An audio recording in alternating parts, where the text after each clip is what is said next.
Hello, I'm Dan Justice. I'm an instructor here at MSE. I teach a few quantum computing courses. Now, quantum computers are a disruptive technology, promising to break modern encryption protocols, discover new medicines, fix out logistical woes, and make a killing in the stock market. But what is a quantum computer?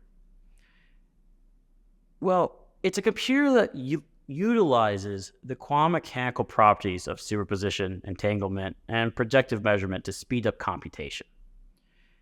And that probably didn't really help you out much unless you've taken taken a course in quantum computing. So let's try to define what it's not first, and then we'll try and redefine what it is. It's not a general purpose computer. We like to call those computers and devices, like the one you're watching this on, classical computers, and they use classical bits. Quantum computers, on the other hand, use qubits, which are bits capable of being in states that are both a 0 and 1. We humans are classical beings, and we cannot see or interpret a bit that is both a 0 and 1, and so a general-purpose computer that is a quantum computer is not likely to be useful to us. Now, the second reason why quantum computers don't make for good general-purpose computers is simply that classical computers already do what they do really, really well.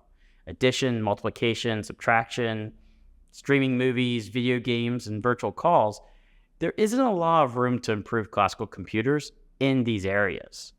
When we do need a speed up in those areas, we use a coprocessor, the graphical processing unit, a GPU.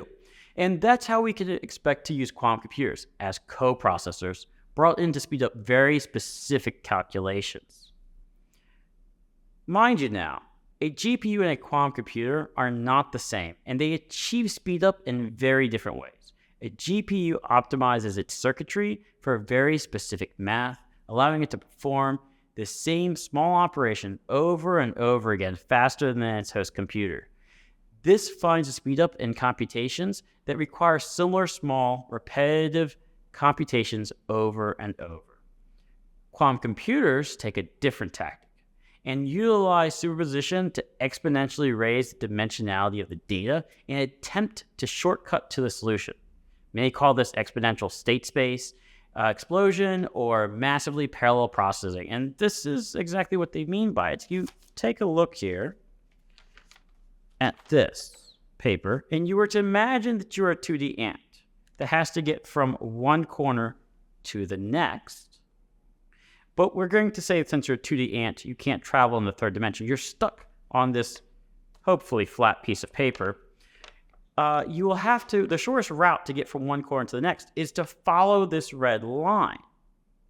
However, if I'm a 3D being, I can form this paper such that it makes a circle in 3 dimensions. But the ant, whose 2 dimensions, cannot see it. Now, all he has to do is take one step backwards, and he has completed the task. And this is how quantum computers find the solution, but with data instead. Right, and so bringing it all together with understanding how a quantum computer works, we can say that a quantum computer utilizes qubits, superposition, and entanglement to raise the dimensionality of the data to find shortcuts to solutions to today's hardest problems. Here at CMU, we have researchers building qubits, designing quantum algorithms, programming quantum computers, and searching for the next killer quantum application. And so if you'd like to join the new quantum revolution here at CMU, and you want to find out more about it, you can click below and join us at MSE.